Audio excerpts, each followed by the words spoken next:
இந்த உலகத்துல சில இடங்கள் இருக்கு, அங்க சன்லைட் போகாது, டைம் நின்னுடும். அங்க இருக்கிற சைலன்ஸ் கூட நமக்கு ஒரு மிகப்பெரிய பயத்தை உண்டாக்கும். சோ அப்படி இருக்கக்கூடிய இடங்கள்ல ஒண்ணுதான் இந்த உலகத்துல இருக்க சில குகைகள்னு சொல்லலாம்.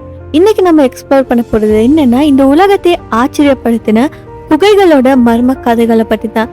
இந்த கதைகளுக்குள்ள ஹிடன் சீக்ரெட்ஸ், எக்ஸ்பிளைனே பண்ண முடியாத பினோமினா, அது மட்டும் இல்லாம பல நூற்றாண்டுகளா மறைச்சு வைக்கப்பட்டு வந்த மிஸ்ட்ரிஸ். ஸோ இதெல்லாம் என்னன்றதை இன்னைக்கு இந்த வீடியோல நம்ம பார்க்க போறோம். இப்போ வாங்க வீடியோக்குள்ள போகலாம்.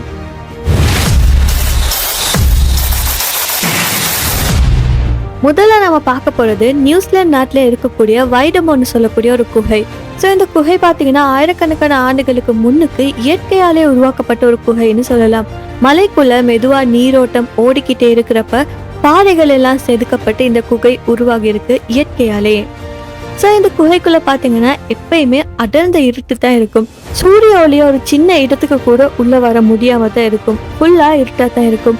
ஆனா இந்த இருட்டுக்குள்ளேயும் ஒரு அதிசயம் நடக்குது. அது என்னன்னா, சின்ன சின்ன பூச்சிகள் எல்லாம் இந்த கேவோட மேல் பகுதியில ஒளி விட ஆரம்பிக்குதுன்னு சொல்லப்படுது. ஸோ அந்த ஒளியெல்லாம் பாத்தீங்கன்னா மின்சாரம் இல்லாம, தீபம் இல்லாம இயற்கையாலே வரக்கூடிய ஒளிகள்னு சொல்லப்படுது. வானத்துல நட்சத்திரங்கள் எப்படி ஒளி விடுதோ அதே மாதிரி இந்த குகைக்குள்ள மேல் பகுதியில நீல நிற ஒளியால ஜொலிக்குதுன்னு சொல்லப்பட்டிருக்கு. ஸோ இதனாலேயே இந்த வைடமோன்னு சொல்லக்கூடிய கேவ் பாத்தீங்கன்னா இந்த உலகம் முழுக்க ரொம்பவே ஃபேமஸான அண்ட் மிஸ்ட்ரியான ஒரு குகையா மாறிச்சுன்னு சொல்லலாம். இயற்கைனா அழகு மட்டுமில்ல, அதுக்குள்ள மிகப்பெரிய மர்மங்களும் ஒளிஞ்சிருக்குன்னு காட்டுறதா இந்த கேவ் நமக்கு இருக்கு. அதுக்கப்புறம் பாத்தீங்கன்னா நாம பார்க்க போறது ஆஸ்திரியா நாட்டில் இருக்கக்கூடிய ஐஸ்ரீ சென்வெல்ட்னு சொல்லக்கூடிய ஒரு பனிக்குகை. சோ இந்த குகை பாத்தீங்கன்னா உலகத்திலே ரொம்பவுமே பெரிய பனிக்குகைன்னு சொல்லப்படுது. இந்த குகைக்குள்ள சுவர் முழுக்க பனித்தான் இருக்கும். தரை மேல் பகுதி எங்க பார்த்தாலுமே பனி உறைந்து கற்கள் மாதிரி ரொம்பவே கடினமா இருக்கும். இந்த கேவுக்குள்ள பாத்தீங்கன்னா உறைந்த நீர்வீழ்ச்சிகள் கூட இருக்குது. நீர் ஓடுற மாதிரி தெரியும், ஆனா உண்மையிலே அது முழுக்க முழுக்க உறைந்த பனியா தான் இருக்கும். சில இடங்கள்ல பாத்தீங்கன்னா இந்த பனி இயற்கையாவே அழகான வடிவங்களாவும் மாறி இருக்குது. சிலது தூண்கள் மாதிரி இருக்கும், சிலது பெரிய அரண்மனைகளோட சுவர்கள் மாதிரி இருக்கும். இதெல்லாம் பாக்குறதுக்கு ரொம்பவே அழகா இருக்கும். சோ இந்த கேவை பாக்குறப்ப நமக்கு புரியும், இயற்கை வெறும் மண் கல் மட்டும் இல்ல, பனி மூலம் கூட இவ்வளவு பெரிய அதிசயங்களை உருவாக்க முடியும்னு சொல்லி நமக்கு உணர்த்தும். மூணாவது நம்ம பார்க்க போறது மெக்சிகோ நாட்டில் இருக்கக்கூடிய மிகப்பெரிய கிறிஸ்டல் கேவ்.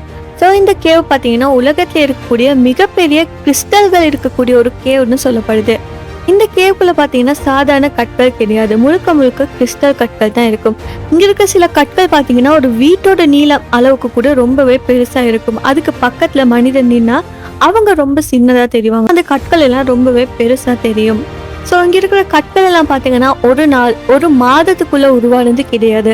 ஆயிரக்கணக்கான ஆண்டுகளா சூடு அது மட்டும் இல்லாம நீர் இது ரெண்டும் ஒன்னா சேர்ந்து மெதுவா இதை உருவாக்கி இருக்குன்னு சொல்லப்படுது.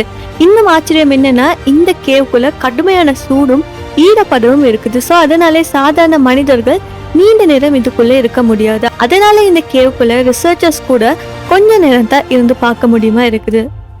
இயற்கை ரொம்ப பொறுமையா பல ஆயிரம் வருஷங்களை எடுத்து உருவாக்கிய ஒரு உயிருள்ள அதிசயம் தான் இந்த கிறிஸ்டல்னு சொல்லக்கூடிய கேவ்னு சொல்லலாம். நாலாவது நம்ம பார்க்கும்போது பாத்தீங்கன்னா அமெரிக்கா நாட்டுல இருக்கக்கூடிய மெமோத் கேவ்னு சொல்லக்கூடியது. சோ இந்த கேவ் தான் உலகத்திலேயே ரொம்பவே நீளமான ஒரு கேவ் அமைப்பா அறியப்படுது. சோ இந்த கேவுக்குள்ள பாத்தீங்கன்னா சின்ன சின்ன வழிகள் எல்லாம் இருக்காது, நூற்றுக்கணக்கான மிகப்பெரிய பாதைகள் எல்லாம் இருக்கு. சோ இந்த பாதைகள் எல்லாம் பாத்தீங்கன்னா ஒன்னோட ஒண்ணு இணைஞ்சிருக்கு. ஒரு வழியில நடந்து போனா எங்க போய் முடியும்னு சொல்லி யாருக்குமே தெரியாது. இன்னும் ஆச்சரியமான விஷயம் என்னன்னா, இந்த குகையோட நீளம் பாத்தீங்கன்னா மொத்தமா ஆயிரக்கணக்கான கிலோமீட்டர் அளவுக்கு இருக்குது.